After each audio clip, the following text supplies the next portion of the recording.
And this is how things are going to go today. Today's program is called Life Remixed.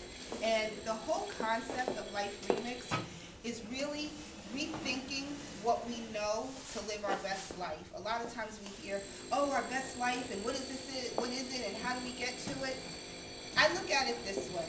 Because of globalization, because of technology, because of the economy, we're all forced to rethink everything our parents taught us. My parents taught me, Saideh, go to school, get a job, go to college, and you'll be okay. Well, I know, and I'm sure you know people that have probably gone that route and don't have a job right now. They are collecting unemployment, their unemployment may run out. Government agencies are cutting back on social services, so it's very challenging right now to fulfill the mandate that our parents placed on our life of go to school, get a job, get married, have children. You can't.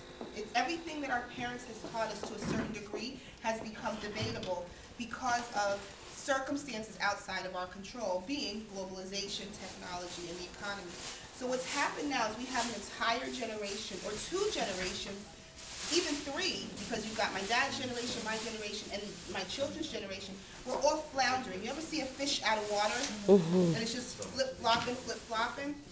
That's where a lot of people are right now. We're all just flip-flopping all over the place, and we're thinking, how do we make it through the next day? How do we get through to the next moment? How do we get through to the next hour?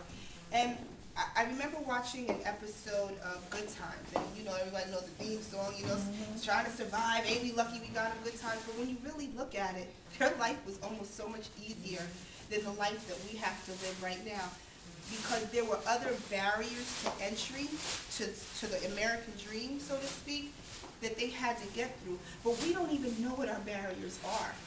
They were at least able to identify at that time our barriers to entry, or our barriers to society, or our barriers to employment is this, or this.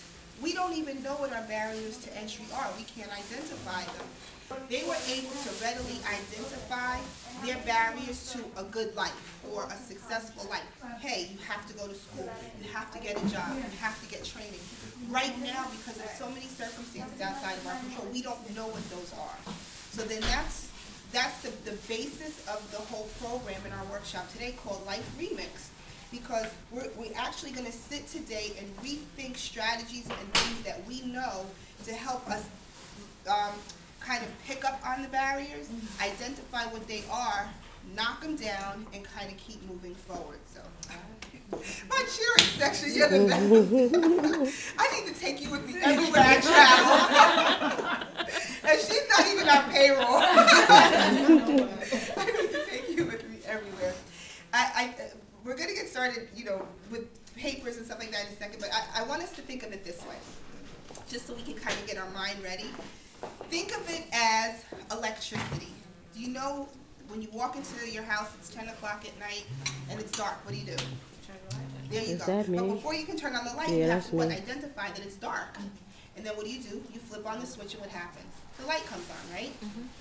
But if we think about it, there was already electricity running through the house, through the wires, and what did we have to do? We had to tap into that system that's already in place, right? There's electricity going on now. If we shut off the lights, does that mean that the energy is going to stop flowing through the wires? Absolutely not. When I'm out talking to young people, I try to explain to them that life is going to happen whether we're ready or not. How many of you wake up in the morning and check your email? Well, me, I roll out of bed and my BlackBerry's right next to me, so I'm one of those addicted to the BlackBerry. But more often than not, just by show of hands, are there typically more emails in your inbox or less emails in your inbox than the last time you checked? More. Right.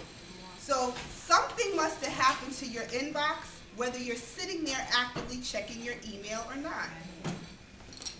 The world is not going to say, wait a minute, Saideh's not ready to check her email yet, so we're just all going to sit here and wait till she decides to log on to the computer, and then she's going to check her emails, and then we'll present her with a bow all of her emails. No.